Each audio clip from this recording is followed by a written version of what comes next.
예수께서 이 말씀을 하시고 예루살렘을 향하여 앞서서 가시더라.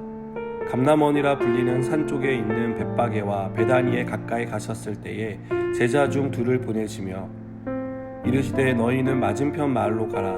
그리로 들어가면 아직 아무도 타 보지 않은 나귀 새끼가 메어 있는 것을 보리니 풀어 끌고 오라.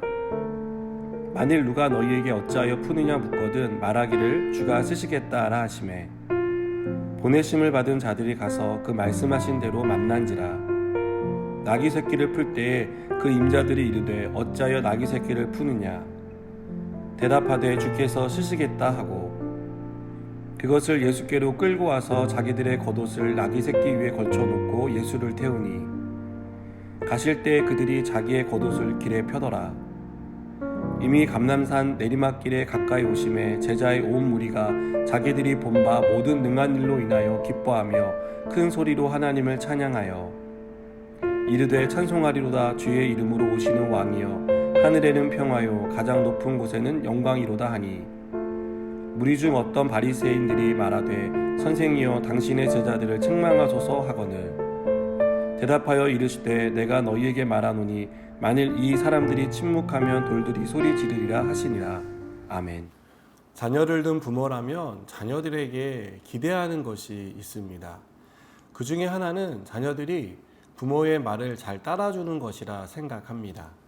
무엇을 하라고 말했을 때 토를 달지 않고 네 하고 즉시 순종하는 모습을 부모들은 기대합니다. 더 나아가서 어쩔 수 없이 마지못해서 하는 그런 순종의 모습이 아니라 기왕이면 기쁜 마음으로 어떤 면에서는 자발적으로 순종해 주기를 바라는 마음이 있을 것이라 생각됩니다.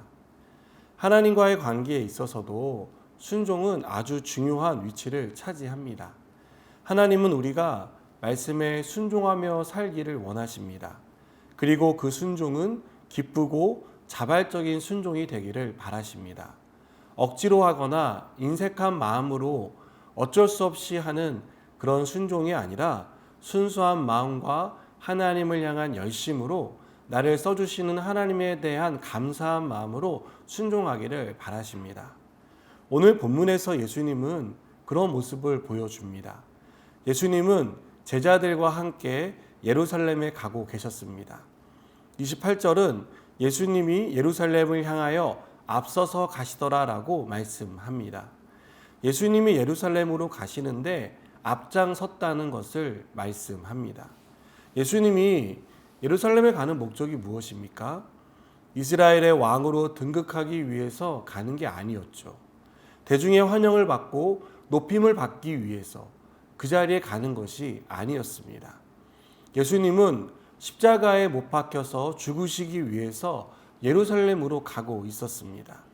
십자가에서 어떠한 육체적인 고통을 당할지를 알고 계셨지만 예수님은 예루살렘으로 향하는 것을 마다하지 않으셨습니다. 예수님은 예루살렘에서 기다리는 것이 얼마나 큰 고통인지를 잘 알고 있었지만 앞서서 가셨다는 것을 우리는 기억해야 합니다.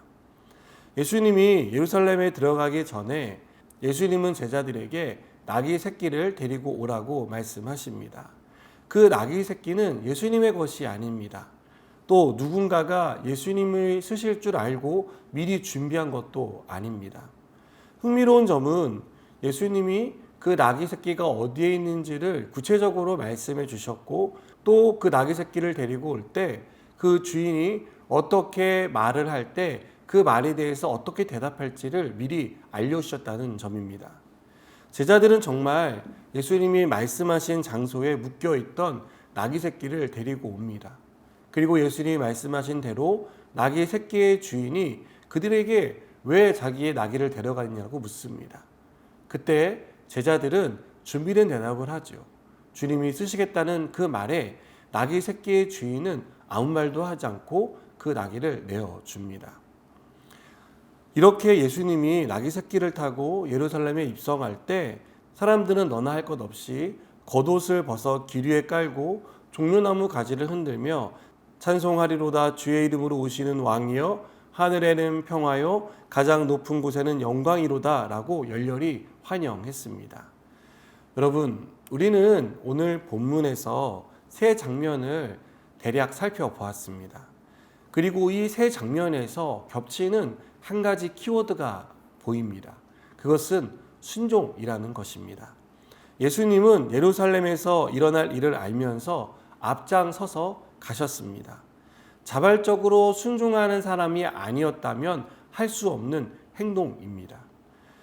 나귀 새끼를 순순히 내준 나귀 주인도 자발적으로 순종하지 않는 사람이었다면 이해할 수 없는 행동을 우리에게 보여줍니다. 예수님을 환영하는 무리도 누군가가 시켜서 하는 것이 아니라 그들의 마음 가운데 우러나서 그러한 일들을 했다는 것을 우리는 발견하게 됩니다. 여러분, 저는 우리가 어떻게 순종해야 하나라는 이 질문에 대한 답을 이미 알고 있다라고 생각합니다. 하지만 우리의 삶에 순종해야 할 일이 생겼을 때는 우리는 그 순종이 잘 안 되는 것을 봅니다. 자발적으로 기쁜 마음으로 순종해야 하지만 우리는 주저합니다. 왜냐하면 그 순종에 따른 대가가 무엇인지를 알고 있기 때문입니다. 포기해야 할 것이 많고 버려야 할 것이 많다라고 생각하기에 우리는 그 순종을 힘겨워합니다. 그러나 예수님의 자발적인 순종과 나귀 주인의 순종을 통해 예수님은 성경에 약속된 말씀을 응하신 것을 보게 됩니다. 그리고 그 일들은 결국 우리를 죄에서 구원하는 십자가의 구속 사역으로 이어집니다.